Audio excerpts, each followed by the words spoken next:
পদ্ম গোছা এনে দাও না। ও বাবা, শুনলে আমি কি বললাম? তোর কথা না শুনলে কি আর আমার রক্ষে আছে বল? তাহলে আমায় অনেকগুলো পদ্ম গোছা এনে দেবে, ঠিক আছে বাবা? হ্যাঁ হ্যাঁ, এই তোরে মা এনে দিচ্ছি। এই যা, আবার বৃষ্টি শুরু হলো। তাড়াতাড়ি নাও বাবা, পদ্ম গোছাগুলো তুলে আনো, না হলে যে আরো জোরে বৃষ্টি আসবে। এদিকে বৃষ্টি শুরু হলো, আর তুমি মেয়েটাকে নিয়ে মাত্র বাড়ি ফিরলে।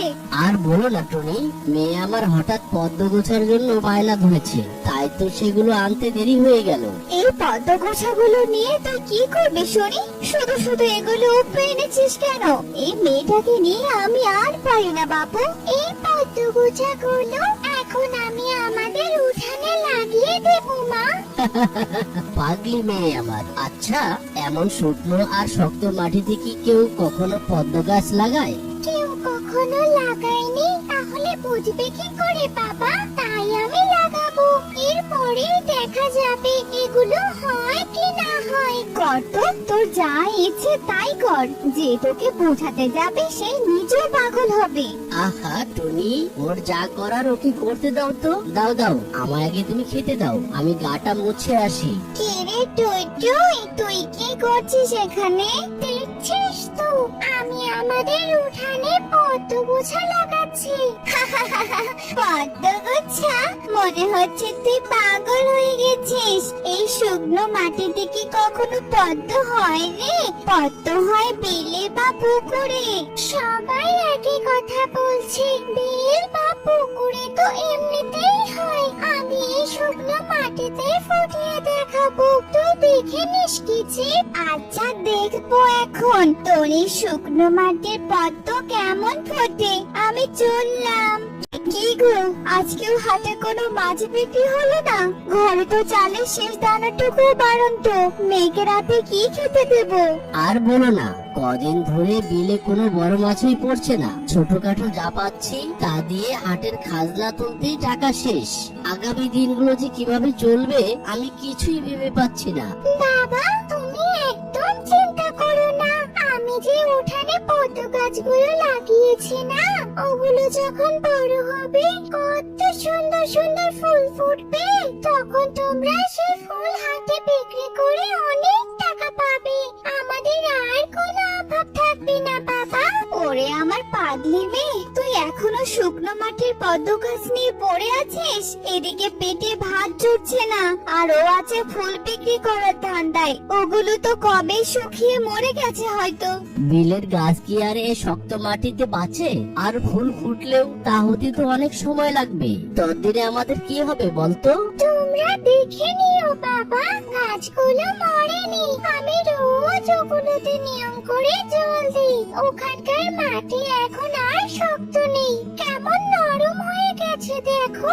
একটু সময় দাও, আমার ফুলগুলো ঠিক ফুটবে। টুই টুই রোজকার মতো ঘটি করে জল নিয়ে এসে গাছের গোড়ায় দিচ্ছে। হঠাৎ সে মাটির দিকে তাকিয়ে খুশিতে চিৎকার করে ওঠে, মা, বাবা, জলদি এসো, দেখে যাও। টুই টুই এর চিৎকার শুনে টুনি আর টোনা ঘর থেকে তাড়াহুড়ো করে বের হয়ে আসে। কি হয়েছে রে মা টুই টুই, তুই হঠাৎ এভাবে চিৎকার করে উঠলি কেন?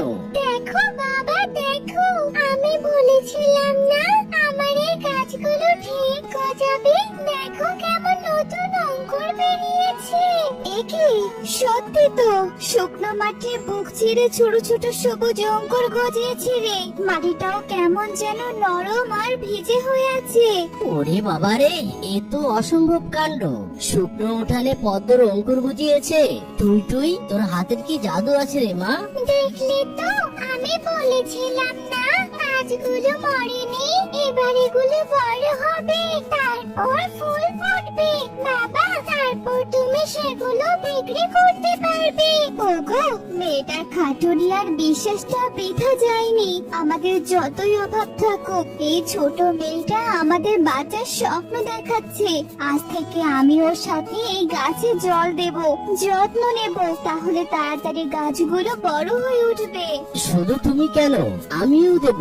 আমাদের মেয়ের স্বপ্নকে আমরা কিছুতেই মরতে দেব না। চল মা, আজ থেকে আমরা সবাই মিলে এই গাছগুলোর যত্ন নেব। ওরে টোনা ভাই, বিলের মাছ ধরা বাদ দিয়ে এখন তো দেখি তোমরা সবাই মালি হয়ে গেলে।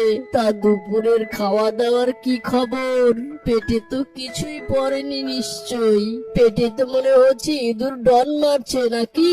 তুই আর খিদের কথা মনে করিস না তো পেঁচা। কদিন ধরে শুধু সেদ্ধ আলু আর জল খেয়ে খাচ্ছে, কিন্তু বিশ্বাস করবে কিনা জানি না, এই গাছগুলোর দিকে তাকালে কেমন যেন খিদের তেষ্টা সব ভুলে যায়। ঠিক বলেছ গিন্নি। আগে দুপুরে যখন হাট থেকে খালি হাতে ফিরতাম, বুকটা ব্যথায় ফেটে যেত। আর এখন কুয়ো থেকে 10 বালতি জল তুলতেও গায়ে কোনো ক্লান্তি লাগে না।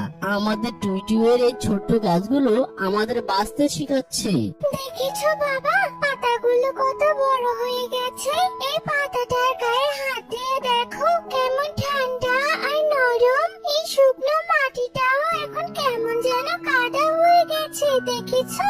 হ্যাঁ রে মা, তুই তো পুরো উঠানটাকে বিল বানিয়ে ফেললি। কিন্তু মা, পেটের অভাবটা তো বড় বালাই। কদিন ধরে মাছ পাচ্ছি না, ফুলও ফুটে তো আরো কদিন লাগবে। ততদিন তুই না খেয়ে থাকবি কি করে, সেটাই তো আমি ভাবছি। ওগো, ভেঙে পড়ো না। আজ বিকেলে আমি না হয় বনের ধারে যাব, কিছু শাকসবজি বা বনো ফল যদি পাই, তা দিয়েই আজকে রাতটা চলে যাবে। আমাদের মেয়ে যখন এত বড় একটা স্বপ্ন সত্যি করছে, আমরা কি একটু কষ্ট করতে পারবো না? তোমরা চিন্তা করো না মা, আমি গাছগুলোকে প্রতিদিন বলি তোমরা তাড়াতাড়ি বড় হও। আমার বাবা মায়ের অনেক কষ্ট হচ্ছে, ওরা আমার কথা ঠিক শুনবে মা, দেখো। দূর চাই, তোদের এই ভালোবাসার কথাবার্তা শুনে আমার নিজেরই চোখ দিয়ে জল চলে আসছে রে। দাঁড়া, আমি বনের ভেতরে যাচ্ছি, দেখি কোনো পাকা ফল টল পাই কিনা তোদের জন্য। হ্যাঁ রে, বড্ড উপকার হবে রে পেঁচা। ঠিক আছে ঠিক আছে, আমি এক্ষুনি যাচ্ছি। কিছু পেলেই তোদের জন্য নিয়ে আসবো এখন। যে দেখো, কলিগুলো কেমন চাঁদের আলোয় চকচক করছে, মনে হচ্ছে কাল সকালেই ওগুলো ফুটবে। হ্যাঁ টুনি, কাল আমাদের সব কষ্টের শেষ হতে চলেছে। হাটের মহাজন বলেছিল সতেজ পদ্ম ফুলের এখন খুব চাহিদা। কাল এগুলো বিক্রি করে আমরা চাল ডাল কিনবো, আর টুইটুইয়ের জন্য একটা নতুন জামা আনবো। বাবা, ফুলগুলো কিন্তু খুব মিষ্টি, ওদের ছিঁড়তে তোমাদের কষ্ট হবে না? কষ্ট তো একটু হবে রে মা, কিন্তু এই ফুলগুলো তো আমাদের বাঁচানোর জন্যই জন্মেছে। এগুলো আমাদের দুঃখ দূর করতে এসেছে। চল মা, এবার ঘরে গিয়ে শুয়ে পড়ি। কাল ভোরে আমাদের অনেক কাজ আছে। ওরে টুই টোনা ভাই, জলদি বাইরে আয় তোরা। তোদের উঠান তো পুরো গোলাপি পদ্ম ফুল হয়ে গেছে রে। কত সুন্দর সুবাস বেরোচ্ছে দেখ। দেখেছো কত বড় বড় ফুল ফুটেছে? আমি বলেছিলাম না, দেখো আমার কথাই সত্যি হয়েছে। এবার এই ফুলগুলো বিক্রি করে আমাদের সংসার ভালো চলবে, বলো? হ্যাঁ রে মা, তোর বিশ্বাস আর আমাদের সবার ভালোবাসায় আজ এই শুকনো মাটিতে পদ্ম ফুটেছে।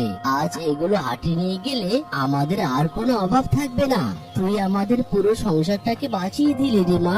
ইচ্ছে আর গভীর ভালোবাসা থাকলে যে পাথরেও ফুল ফোটানো যায়, তা আজ আমার মেয়ে প্রমাণ করে দিল। সত্যি রে, এ কেমন অদ্ভুত কাণ্ড ঘটিয়েছিস তোরা। সত্যি রে টই টই, তোর কথাই সত্যি হয়েছে। কি সুন্দর পদ্ম ফুল ফুটেছে তোদের উঠানে। তোরা তো পদ্ম ফুল চাষ করলি এই বনের শুকনো মাটিতে। দেখলে তো, কি চেষ্টা করলে সব সম্ভব।